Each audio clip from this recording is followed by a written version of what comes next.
नमस्ते। आइए एक बार हम सब लोग जानें कि ये साइबर सिक्योरिटी आखिर है क्या।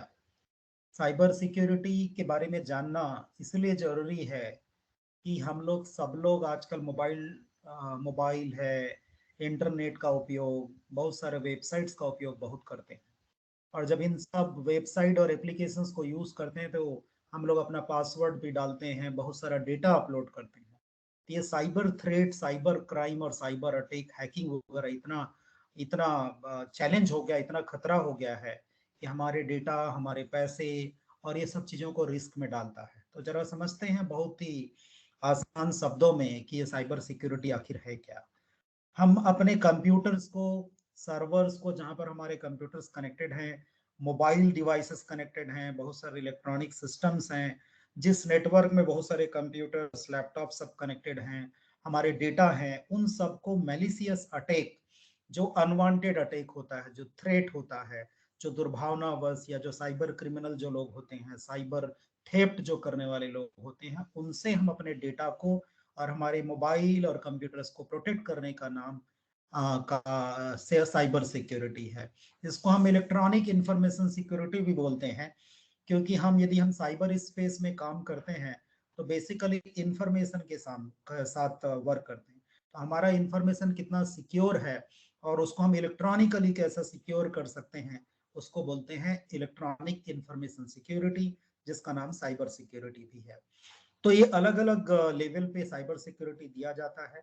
नेटवर्क सिक्योरिटी, नेटवर्क लेवल पे application security, information security, operational security, and user education, disaster recovery and business continuity. तो आइए जानते हैं इन सब के बारे में बहुत एक एक लाइन पे।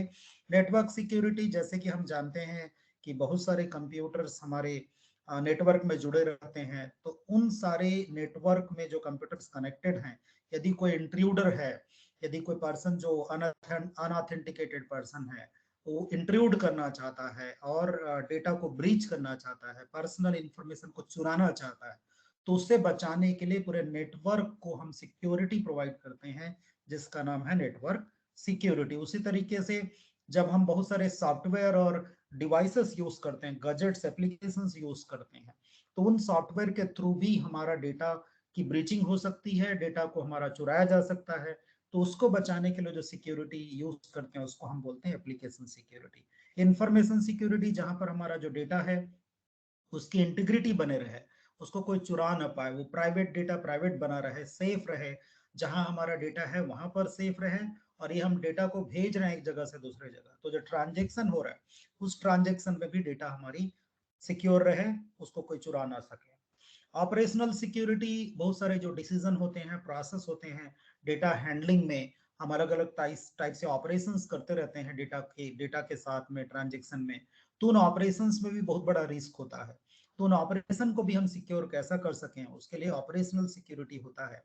तो जैसे कि एक एक चित्र है जिसमें आप देख सकते हैं नेटवर्क सिक्योरिटी, जिसमें बिल्डिंग्स हैं या एक ग्रुप ऑफ बिल्डिंग्स हैं, जिसमें एक नेटवर्क है, वायरलेस नेटवर्क है या लैन है, जिसके थ्रू बहुत सारे कंप्यूटर्स कनेक्टेड हैं।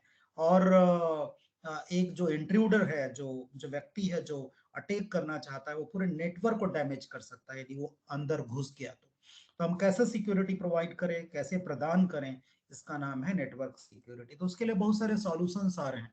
ऐसा नहीं है कि बहुत डरने की जरूरत है, हमें सावधान रहने की जरूरत है, जिसकी चर्चा मैं आखिरी में करूंगा। Disaster recovery and business continuity, इसका मतलब क्या है कि किसी ऑर्गेनाइजेशन में मान लो साइबर अटैक आ गया, तो उससे वो ऑर्गेनाइजेशन कैसे बचे, उसके पास कौन सा मैकेनिज्म है जिससे वो रिकवर कर पाए, हमारा जो डिजास्टर या लॉस हुआ डेटा का उसको प्रोटेक्ट कर पाए, उसके लॉस को रिकवर कर पाए, और जो बिजनेस चल रहा है किसी ऑर्गेनाइजेशन या संस्था में, वो रेगुलर नियमित रूप से कैसे आगे बढ़ सके। एंड यूजर एजुकेशन, ये सबसे बड़ी चीज है।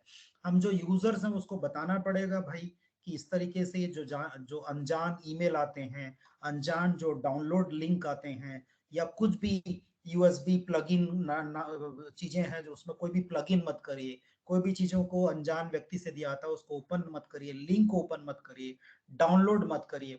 तो सबसे जो बड़ी चीज है टीचिंग देना, अवेयरनेस, जागरूकता लाना कि भैया ये सब मत करिए, नहीं तो फिर आपका जो डेटा है वो खतरे में आएगा। तो एंड यूजर एजुकेशन, तो इन तरीके की सिक्योरिटी होती है, चाहे वो एंड यूजर एजुकेशन के माध्यम से हो कि हम अवेयरनेस क्रिएट करें।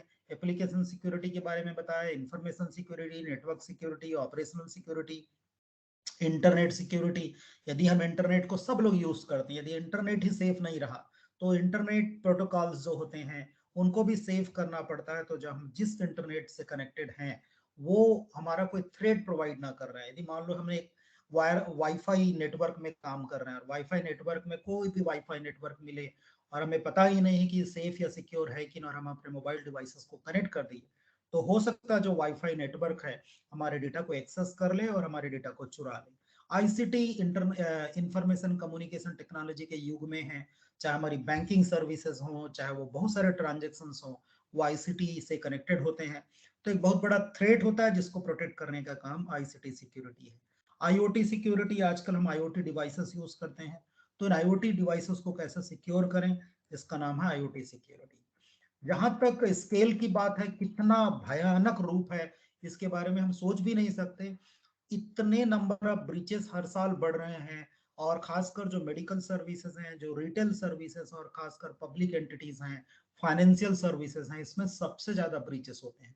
तो जो क्रिमिनल्स होते हैं वो चाहते हैं कि कोई फाइनेंशियल डेटा हो, पर्सनल डेटा हो, फाइनेंशियल डेटा हो या मेडिकल डेटा हो, या पूरे बिजनेस को वो टारगेट कर सकें, ताकि कस्टमर का डेटा हो, कारपोरेट के सारे डेटा हो, कस्टमर के और बाकी पर्सनल इंफॉर्मेशन पर वो अटैक कर सके। तो बड़ा ही इसका ह्यूज लेवल है और काफी लेवल पर ब्रीचेस और आपका साइबर अटैक्स हो रहे हैं। एक आंकड़ा है जो बताता है, इंटरनेशनल डेटा कॉरपोरेशन जो बताता है कि एक प्रिडिक्शन देता है कि 2022 तक जो साइबर सिक्योरिटी प्रोवाइडर्स जो लोग हैं, साइबर सिक्योरिटी सॉल्यूशन जो प्रोवाइड करने वाले कंपनीज हैं, उनका बिजनेस लगभग 150 बिलियन, 133 से भी बढ़कर 150 बिलियन डॉलर के आसपास होगा। तो आप सोच सकते हैं कि अरबों अरबों डॉलर का ये बिजनेस होने वाला है। इसका मतलब कितना थ्रेट है, उसके अकॉर्डिंगली अगर हमारे जो बिजनेस सॉल्यूशन प्रोवाइडर्स हैं, मतलब साइबर सिक्योरिटी सॉल्यूशन प्रोवाइडर्स हैं, उनका बिजनेस बढ़ते जा रहा है। यूनाइटेड स्टेट की बात करें तो वहां पर एक national institute of standard and technology NIST करके एक फ्रेमवर्क है, सिक्योरिटी फ्रेमवर्क, जो सिक्योरिटी प्रोवाइड करता है। ऐसे ही अलग अलग डिफरेंट कंट्रीज में अलग अलग मैकेनिज्म्स है, फ्रेमवर्क हैं, जिनसे डेटा की सिक्योरिटी प्रोवाइड की जाती है। इस डायग्राम को ध्यान से देखेंगे तो आपको पता चलेगा कि हर एक वीक में, ये अलग अलग क्वार्टर्स का 2020 से 21 तक का रिपोर्ट है, हर एक वीक में यदि देखेंगे तो साइबर अटैक्स एवरी वीक दिनों दिन बढ़ते जा रहा है। तो साइबर जो थ्रेट है, अटैक है, क्राइम है, इसको नकारा नहीं जा सकता। जरूरी है कि साइबर सिक्योरिटी अच्छे से प्रोवाइड किया जा सके और हम लोग जागरूक और अवेयरनेस रहें। तो कौन कौन सा साइबर थ्रेट होते हैं? तो साइबर क्राइम होता है जिसमें कोई व्यक्ति या जो ग्रुप है वो फाइनेंशियल गेन के लिए डिसरप्ट कर दे आपके पूरे काम को। साइबर अटैक होते हैं जो पॉलिटिकली मोटिवेटेड भी हो सकता है, एक कंट्री दूसरे कंट्री को नुकसान करने के लिए, या एक कंट्री में एक पॉलिटिकल पार्टी दूसरे पॉलिटिकल पार्टी को डैमेज करने के लिए पॉलिटिकली मोटिवेटेड कोई इंफॉर्मेशन गैदर करे और उसको मिसयूज करे। साइबर टेररिज्म होता है जिसके थ्रू इलेक्ट्रॉनिक सिस्टम्स को कंप्लीटली हाईजेक करके एक पैनिक क्रिएट किया जाता है, फियर क्रिएट कर सकते हैं, जिससे ऊहापोह मचे और लोगों की मृत्यु तक हो जाए, जिसको हम साइबर टेररिज्म बोलते हैं, साइबर स्पेस को यूज करके। मालवेयर एक बड़ी डेंजरस चीज है जिसके थ्रू मेलिसियस, मतलब एक ऐसा सॉफ्टवेयर जिसके थ्रू आपके कंप्यूटर में घुस करके आपके कंप्यूटर का सत्यानाश कर दिया जा सके। तो सॉफ्टवेयर हमें पता ही नहीं चलेगा कि मेलिसियस है, खराब नियत वाला सॉफ्टवेयर है कि नहीं, पता ही नहीं चलेगा। तो साइबर क्रिमिनल या जो हैकर होते हैं वो डैमेज करने के लिए, ऐसा लगता है कि लेजिटिमेट सॉफ्टवेयर है और लेजिटिमेट यूजर के डेटा को या तो किसी अटैचमेंट के थ्रू वो भेजेंगे या किसी डाउनलोड लिंक के थ्रू भेजेंगे, जिसके थ्रू वो जो यूजर है वो गलती से भी उस डाउनलोड उस फाइल को डाउनलोड कर ले या उस लिंक को क्लिक कर दे, तो उसमें पूरा वो डेटा का एक्सेस जो होता है उस मालवेयर के थ्रू पर्सनल डेटा का एक्सेस किया जा सकता है। तो कौन कौन से टाइप से मालवेयर होते हैं? एक तो होता है वायरस, आप सब लोगों ने सुना है, कॉमन है। ये क्या होता है जनरली, किसी आप नॉर्मली ऐसा लगता है कि एंटीवायरस हम लोग जो यूज करते हैं वो भी एक वायरस की तरह काम करता है और वो अपने फाइल्स को क्लीन करता है। उसी तरीके से जो वायरस होता है एक फाइल से कनेक्ट होकर के पूरे आपके सिस्टम के सारे फाइल्स को डैमेज और करप्ट कर सकता है। ट्रोजन होता है, ये भी लेजिटिमेट सॉफ्टवेयर जैसा लगता है, और जो साइबर क्रिमिनल्स होते हैं वो किसी कंप्यूटर में अपलोड कर देते हैं और कंप्लीटली डेटा को डैमेज कर देता है। स्पाईवेयर होता है वो हमारे जो साइबर क्रिमिनल्स जो लोग होते हैं वो इंफॉर्मेशन ऐसा डालते हैं और ऐसा प्रोग्राम बनाते हैं जिससे वो जितने भी सीक्रेट रिकॉर्ड हैं उसको वो एक्सेस कर लेते हैं। रैंसमवेयर जिससे क्या करेंगे कि कोई थ्रेट पैदा करेंगे, कोई यूजर्स के फाइल और डेटा को एक्सेस कर लेंगे और बोलेंगे कि तुम्हारे सारे फाइल और डेटा हमारे पास में है, हमको इतना सारा पैसा दो तब जाके हम आपके डेटा या फाइल को वापस करेंगे या इरेज करेंगे, नहीं तो हम इसको मिस यूज करेंगे। तो ये एक रैंसमवेयर है जिससे कुछ पैसे की डिमांड किया जाएगा। एडवेयर है, आपको लगेगा कि कोई एडवर्टाइजमेंट सॉफ्टवेयर है, आपको लगता रहेगा कि कोई लिंक में अच्छा एडवर्टाइजमेंट में है, एडवर्टाइजमेंट दिखा जा रहा है और उस एडवर्टाइजमेंट को क्लिक करने से आपका पूरा जो मालवेयर है आपके कंप्यूटर में स्प्रेड हो जाएगा। बॉटनेट एक नेटवर्क या मालवेयर होता है जो पूरे कंप्यूटर को इन्फेक्ट कर सकता है, जिसके थ्रू जो साइबर क्रिमिनल्स होते हैं वो जो ऑनलाइन जो काम होते हैं, ऑनलाइन जो ट्रांजेक्शन्स होते हैं उसमें यूजर का परमिशन वो एक्सेस कर सकता है। तो कैसे हम और भी कौन कौन से अटैक्स हैं पहले इसको जान ले। तो फिशिंग होता है, बड़ा कॉमन है, नॉर्मली बैंकिंग में होता है। आपको लगेगा कि हमारे खुद के बैंक से एक ईमेल आया है और बोला गया है कि भैया आपके बैंक रिकॉर्ड को अपडेट करना है या ये जानकारी आपके बैंक के अकाउंट में नहीं है, तो कुछ पर्सनल जानकारी लेके वो या तो क्रेडिट कार्ड की आपके डेटा को मांग लेंगे या डेबिट कार्ड के डेटा को मांग लेंगे और पूरा पैसा आपका खाली कर डालेंगे। तो फिशिंग अटैक्स होते हैं। Man in the middle attack, इसका नाम है मैन इन द मिडिल। वो क्या करेगा कि जो साइबर क्रिमिनल होगा, दो लोगों के बीच में जो बातचीत हो रही है या मैं एक फाइल दूसरे फाइल के किसी दोस्त को भेज रहा हूँ, तो जो अनसिक्योर वाईफाई नेटवर्क होगा, ऐसे नेटवर्क में जो हमारा मोबाइल कनेक्टेड है दो लोगों का, तो वो क्या करेगा उस डेटा को या हमारी जो बातचीत हो रही है उसको वो साइबर अटैक के थ्रू पूरा एक्सेस कर सकता है। डिनायल ऑफ सर्विस अटैक, इससे क्या होगा कि हम किसी काम को कर ही नहीं पाएंगे ऑर्गेनाइजेशन में, मतलब हम अपने ही सिस्टम को यूज नहीं कर पाएंगे, हमारे सिस्टम का एक्सेस दूसरा आदमी कर लेगा, तो हमारा कंट्रोल ही नहीं रहेगा, तो हमारा कंप्यूटर को दूसरा आदमी ऑपरेट करेगा। तो आप सोचिए कितनी भयावह स्थिति होगी, डिनायल ऑफ सर्विस अटैक।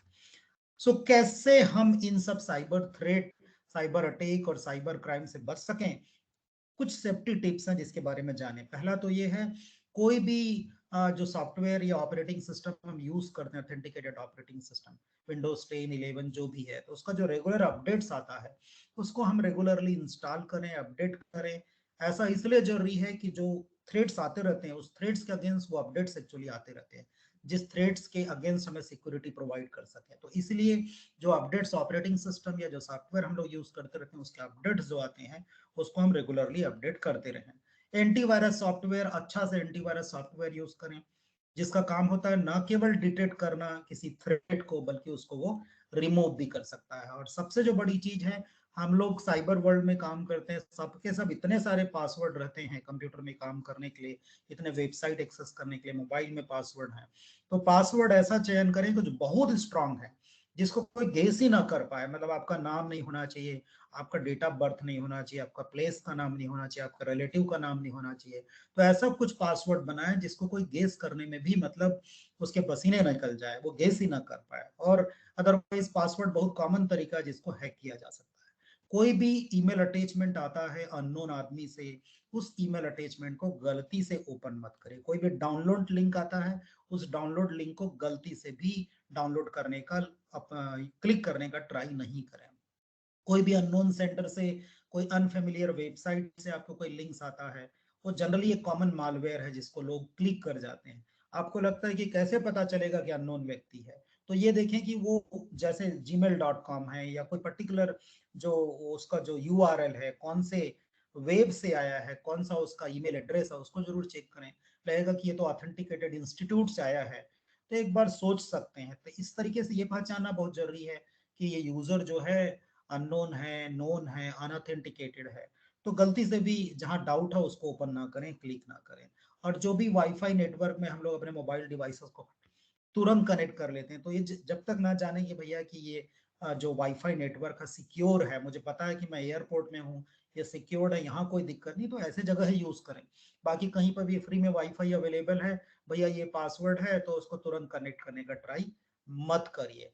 तो इस तरीके से अपने आप को इन सेफ्टी टिप्स को यूज करके अपने आप को इन साइबर थ्रेट अटैक्स और साइबर क्राइम से अपने डेटा को, अपने कंप्यूटर को और खुद के नुकसान से अपने आप को बचाया जा सकता है। धन्यवाद।